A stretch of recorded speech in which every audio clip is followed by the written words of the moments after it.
복음 시대의 가장 중요한 축복은 성령이 특별히 능력 있게 일하시는 것입니다. 본문은 성령의 역사를 두 가지 방향에서 설명하고 있습니다.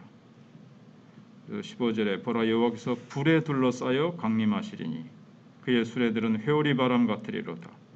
그가 혁혁한 위세로 노여움을 나타내시며 맹렬한 화염으로 책망하실 것이라. 여호와께서 불과 칼로 모든 혈육에게 심판을 베푸시니 여호와께 죽임당할 자가 많으리니. 여호와께서 불에 둘러싸여 강림하신다는 게 무슨 뜻이냐 하면 얼핏 생각하기에는 그리스도께서 마지막 순간에 이 세상을 심판하시는 위험의 순간을 의미하는 것 같습니다. 수레들은 회리바람 같다는 것은 예측할 수 없는 아주 신속하게 임하시는 것을 말합니다. 중동 지방에서 회리바람은 하나님의 심판을 상징합니다. 그래서 예측할 수 없는 순간에 갑자기 밀어닥쳐서 마을을 다 날려버리고 사람들도 많이 죽이기 때문에 그렇습니다. 여기서 불로 임하시는 하나님은 성령의 강한 역사를 의미합니다. 맹렬한 화염으로 견책하실 것이다. 책망하실 것이다. 성령이 하시는 가장 놀라운 일은 전혀 죄로 생각하지 않는 사람들의 마음을 불로 치시는 겁니다. 그러면 바위 덩어리 같이 단단하던 마음이 자기 죄를 생각하며 뜨거운 눈물을 흘리게 됩니다. 그래서 요한복음 16장 8절에 성령이 오셔서 죄에 대하여 의에 대하여 심판에 대하여 세상을 책망하시리라 그랬습니다. 성령님이 오시면 가장 먼저 하시는 일, 죄에 대하여 의에 대하여 심판에 대하여 책망하신다 그랬거든요. 사람들의 마음은, 거듭나지 않은 사람들의 마음은 얼마나 단단한 껍질로 되어 있는지 아무리 죄를 지어도 죄인 줄 모르고 부끄러워하지도 않습니다. 그런데 강한 성령의 역사가 임하시면 마음속에 불같은 역사가 나타납니다. 죄라는 죄는 다 토해내지 않으면 견딜 수 없는 마음이 일어나게 되는 겁니다. 그렇게 해야 하나님의 영광이 우리 안에 임하시고, 그렇게 해야 우리가 죄의 세력을 불태울 수가 있습니다. 그러나 내면의 깨우침만으로는 너무 더디기 때문에 하나님께서 이 환경적인 어려움도 이제 사용하십니다. 그래서 불과 칼로 모든 혈육에게 심판을 베푸신즉 여러 가지 재앙을 하나님이 일으키셔서 장차 하나님의 무서운 심판이 있다는 것을 깨닫게 하십니다. 코로나라든가 여러 가지 이제 무서운 중국의 엄청난 홍수 같은 거, 이럴 때 이제 사람들 마음속에 이거 신이 노하셨나? 과연 하나님의 심판이 이거 임하시는 거 아닌가? 신이 심판하시는 것 같다. 이런 식으로라도 사람들의 마음에 이제 환경적으로 또 성령으로 이렇게 양면으로 역사하시는 거죠. 사실 미국 사람들은 너무 지금 잘 먹고 잘 살아서 두려워할 게 없습니다. 그러다가 9.11 테러 사건, 쌍둥이 빌딩에 비행기가 막 충돌하고, 그 다음에 지금 뭐 기상이변이 말로 다 할 수 없습니다.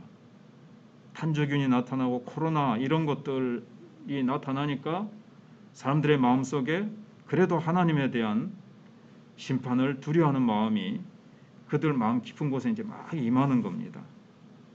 그래서 하나님께서는 이 세상에 종종 대형 사고나 재앙을, 기상이변을 허락하시는 거예요. 물론 인간이 그렇게 만든 것도 있고 그렇지만 하나님께서 허락하셔서 심판에 대해서 두려워하고 자기네들의 죄를 깨닫고 그래도 하나님 가운데로 돌아오는 마음들을 하나님께서 주시기 위해서 그렇게 되는 겁니다. 그래서 지진이 많이 일어나는 곳을 보면 보통 우상 숭배가 심한 곳입니다. 일본이 우상 숭배가 너무 많죠. 그리고 대만에도 여행을 해본 사람 얘기 들어보면 뭐 10걸음 가가지고 우상이 서 있다는 거예요. 10걸음 10걸음마다. 터키도 우상이 많습니다. 얼마나 신을 많이 섬깁니까? 그래서 안일하게 살고 있는 사람들에게 하나님께서 이런 지진을 통해서 경고 메시지를 주셔서 살아계신 하나님께로 돌아오라고 하시는 겁니다. 17절에는 스스로 거룩하게 구별하여 스스로 정결하게 하고, 자기 다 스스로 거룩하게 한다고 착각하는 거죠. 동산에 들어가서 돼지고기도 먹고 가증한 물건과 쥐를 먹는 자가 함께 망하리라. 지금은 돼지고기 먹어도 괜찮은데 그 당시에 그리고 여기 이제 상징적으로 우상을 섬기기 위해서 어떤 종교 의식을 행하는 것을 말합니다. 스스로 구별하고 정결케 한다. 가령 뭐 목욕 재개하고 여기 그 뭐 구슬한다거나 또는 선앙당에 가서 빌 때 목욕 재개하고 뭐 하는 의식이 있지 않습니까?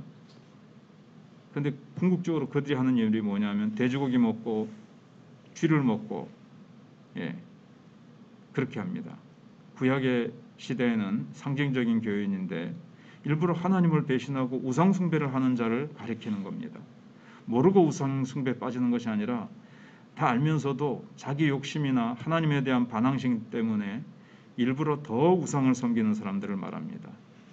이사야가 말하는 것은 뭐냐 하면 스스로 정결케 한다고 해서 돼지고기가 뭐 다른 것으로 변하느냐 하는 겁니다. 우리나라도 이제는 충분히 돼지머리로 고사 안 지내도 될 만큼 됐는데도 무슨 중요한 일을 할 때 보면 대기업이라든가 심지어 월드컵 축구 대표팀도 이번에는 모르겠습니다만 전에 돼지머리로 고사 지내는 그런 모습이 이렇게 나온 신문에 실린 적이 있습니다. 그런 의식을 신중하게 엄숙하게 진행한다고 해서 뭐 돼지가 축구 선수들에게 힘을 주고 그 회사에 뭐 돈벌이가 잘 되도록 사업이 잘 되도록 돼지가 그렇게 만들어 주겠습니까? 하나님의 진노만 살 뿐이죠. 그리고 쥐를 먹는다 그랬는데 뱀과 함께 두 가지 제일 혐오스러운 게 쥐지요. 쥐는 하나도 인간에게 유익될 게 없습니다. 전염병만 퍼뜨리고 곡식을 훔쳐가든지 그렇게 하는데 쥐는 낮에 빛을 피해서 밤에 숨어서 돌아다니죠. 그래서 여기서 쥐는 하나님의 영광을 피해 가지고 숨어서 은밀하게 점을 치면서 하나님을 대적하는 점쟁이 같은 악한 영에게 사로잡힌 그런 사람들을 의미한다고 생각이 됩니다. 점치는 사람들은 환한 거 싫어하죠. 밝은 곳에는 자기들의 정체가 드러나기 때문에. 그래서 복음이 가는 곳에는 점치는 자들, 은밀하게 하나님을 대적하는 사탄의 세력들이 힘을 쓸 수가 없습니다. 말씀을 듣고 진리가 충만한 사람들은 사탄에게 속지 않기 때문에 그렇습니다. 우리나라에도 아직 점치는 자들이 활개를 치고 무슨 대학같이 생기고 그다음에 요즘은 신한은행 무슨 은행 같은 데서 지금 문자로 서비스를 보내면서 새해 운수, 새해 당신의 점치는 거랑 비슷한 거죠. 운명사주 뭐 그런 거지만 다 그런 것도 다 이 미신의 일종이고 온 세상이 지금 그렇게 무당같이 점을 치고 여러 가지로 우상숭배 속으로 그렇게 빠져들고 있는 것들을 보게 되어집니다. 그러니까 하나님께서 계속 사람들에게 코로나가 잘 멈추지 않고 이런 재앙과 이런 심판을 통해서 여러 가지 모습을 통해서 하나님께서 돌아오라고 하십니다. 무엇보다도 오늘 본문 앞에서 나왔던 15절부터 성령의 능력, 불로 임하시는 하나님, 성령께서 오셔서 그 단단한 마음의 강팍함을 성령의 검으로 치셔서 사람들이 회개하고 주께로 돌아오도록 우리가 많이 기도하고 성령의 능력으로 무장해서 나가는 우리가 되어